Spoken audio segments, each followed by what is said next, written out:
Hey everybody, this is Matt. You're watching Broke Rednecks Prepping. We are coming to you from Dickens County. Now, I'm going to keep this video kind of short. You can probably tell by my voice that I've been kind of sick this week, so it's kind of scratchy, it's in and out. Anyway, what I want to talk to you guys today about is why preppers should probably be a little more politically active. Now, as y'all know, we're from Spur, Texas. It is many things, amongst them the tiny home capital of the world, in that the city council decided to bring in tiny home builders that wanted to live in a tiny home, and it's a whole lot of other things too. Now, I point this out because we've had some political kerfluffles over the last couple of weeks here in Spur. Now, I'm not going to bore you with the details because if y'all don't live in Spur, you probably don't give a crap. But the point is, it's boiled down to some tedious regulation, the kind of things that could probably affect preppers. Now, most preppers, especially the ones that prep with 3 years of preps and have 100,000 rounds of ammo and a bomb shelter and 10 bug-out locations and a 2-ton truck as a bug-out vehicle, probably don't want the world to know what they have. On the other hand, a lot of preppers are normal people who are just prepared for something bad to happen. They've got some extra food, they've got the ability, they've got a good vehicle, not necessarily a true bug-out vehicle, they don't have a tank. But they've got a solid vehicle that they can get away from where they are with. They've got a plan. They've got the ability to defend their preps. And a lot of them are also homesteaders. A lot of preppers aren't necessarily living in a neighborhood. They've got their farm in the woods. They want to produce their own food, that sort of thing. Or they're into backyard gardening. And I've started to notice the particular ordinance that set me off was a junk vehicle ordinance, where the city decided they could tow any vehicle they wanted if the registration was out, and that included out of carports. Well, a lot of preppers are the kind of people, they want to be self-reliant. They don't want to buy a new vehicle. They want to get one that they can maintenance themselves. And while this is a small example that happened here in Spur, there are a lot of regulations that happen everywhere. I know Oregon, and I believe it was California several years back, they were actually trying to ban people from keeping their own rainwater. A lot of your homeowners associations, and even some cities, have banned people having gardens within public view or gardens at all. I know in Central Texas, some of the cities and a lot of the HOAs several years back, kind of in that Austin stretch, were banning people from gardening. And they have some reasons for it. A lot of it's beautification stuff, or they want everybody to have the same tree in the front yard or uniformity. Sometimes it's not. Sometimes it's a little more malicious than that. But the thing is, as preppers, we don't just want to prep for ourselves. We want other people to be able to prep too. Which means we want folks to not have to go broke buying a new car every 5 years for their HOA rules, or having to do certain things with their house or their property, or not be able to have extra food, or say chickens or a good garden on their place. We want people to actually be able to prepare for things. Having not just catching rainwater all the time, but being able to catch it even some of the time is... whether or not you use it, my grandmother used to catch it and use it for a garden as an example. She thought rainwater worked better than tap water, and given the size of her tomatoes, I can't argue with you. But the thing is, a lot of people aren't necessarily going to catch it 24/7, but if there was an issue. Take Puerto Rico right now. They've been beat to hell by a hurricane a couple of years back, or a year or so back now. You still have places that don't have good solid water quality. Well, if people aren't allowed to catch rainwater, they're not going to have the tools and the infrastructure in place to do it when they have to. Anyway, there are a lot of regulations that are coming out that are affecting preppers. I could go off on the gun laws. I could probably go off on home sizes, especially in town. Now, we probably don't want all of our neighbors getting chickens or having guinea hens running around the neighborhood. But at the same time, there are a lot of these rules and regulations that affect people who want to prep pretty severely. And I've noticed in the prepping community, I don't really see anybody running for things that could help preppers. Be it homeowners association boards, city councils, school districts. I mean, think about what they're teaching in schools now. I mean, there aren't even classes on things like gardening. A lot of schools have cut anything vocational. And there are a lot of great vocational skills. I mean, for those of you who took ag or shop class, think of the things we learned in there, auto mechanics.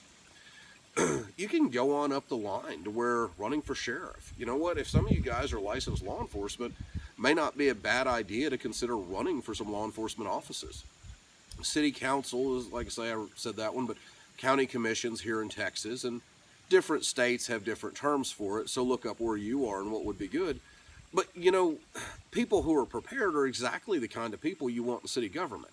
People who are prepared are not going to run a city government into stupid debt they couldn't pay back. People that have a preparation mindset are not going to be surprised and need the federal government to bail them out when a hurricane or tornado hits. Puerto Rico, I'll pick on them again as a fine example. I mean, they left 20,000 pallets of water on a runway because they didn't have gas for the forklifts to get it to people who needed water and were dying of thirst. Literally. Now, in the U.S., whether you live on the coast or the middle of the country or anywhere, I bet you could look at your area and realize that your politicians are spending more money than they need to spend. They're doing stupid things. They're writing city ordinances, some of which are just vague and unenforceable. Others are probably violation of state law. Spur, Texas. Anyway, but we could look at our politicians and not have to look real hard before we see we need a difference in mentality. I'm not going to tee off on the federal level. We can't all run for Congress. But there are a lot of things that people could do. Even if you don't want to run for office, how about go to city council meetings and keep up with what your city council's passing? I guarantee for those of y'all watching this, if you ask your friends and neighbors to name all your councilmen, or in Spur's cases, aldermen, they're not going to be able to do it. Ask people what's the name of their district attorney. The vast majority of folks aren't going to know. In Texas, the county court at law judge is an immensely powerful position. I don't know many people who even know who they are or how those positions work. Sometimes being active on a political Facebook page where we point out flaws in prospective laws, or we even just debate respectfully with our neighbors to try to get some ideas across, you can influence people and do a lot of good with it. But the prepper community is so stuck with, I don't want people to know that I've got food for 3 months, that we tend to pull ourselves out of the political discussion quite often. And I think, however old or young you are, I think it's time for people with a preparation mindset. Boy Scouts, motto of the Boy Scouts, be prepared. I was one, and something stuck with me. Need to start getting some involvement in politics, local, state, county, whatever you have time or the resources or means to do. And I think what you'll find is preppers can bring a perspective to a political discussion that people haven't thought of. Everybody wants to build a brand new pool that everybody's going to love in a town of 1,000. Spur, Texas. Paying for it's a trick, though, when there might be some other avenues to bring in, but at the same time, you don't see cities preparing for the inevitable. You take New Orleans pre-Katrina. I mean, Discovery Channel had TV shows about what would happen if a Category 3 or larger hurricane hit New Orleans. How well did they prepare? Because if you watched it live on TV, as we all did, I think we can grade them pretty low.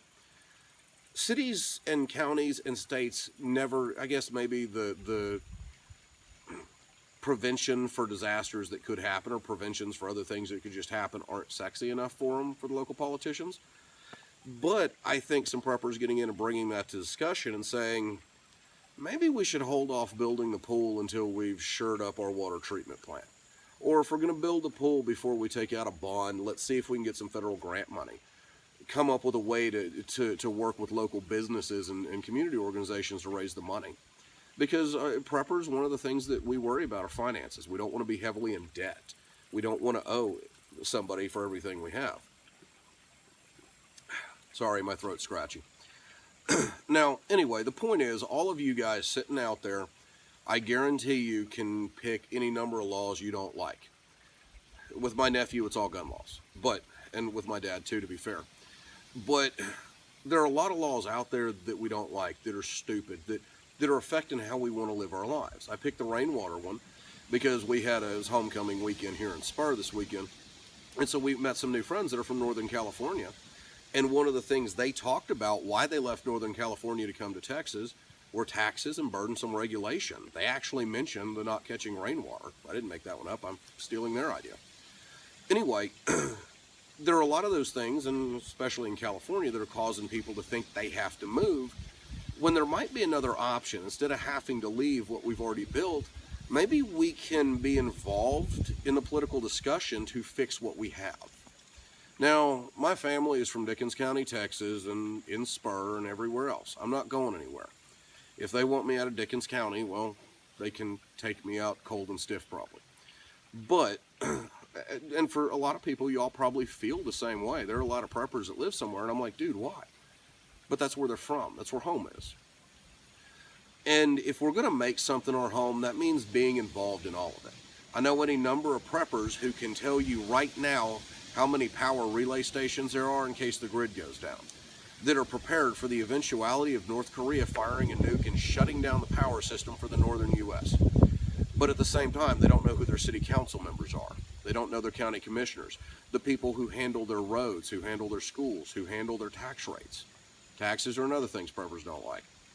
So anyway, the point of this video is, if we're going to be informationally prepared, that also involves the local politicians. That involves the world immediately around us.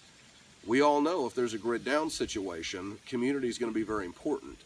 It's probably equally important we know the people running the community when it happens, which could be tomorrow.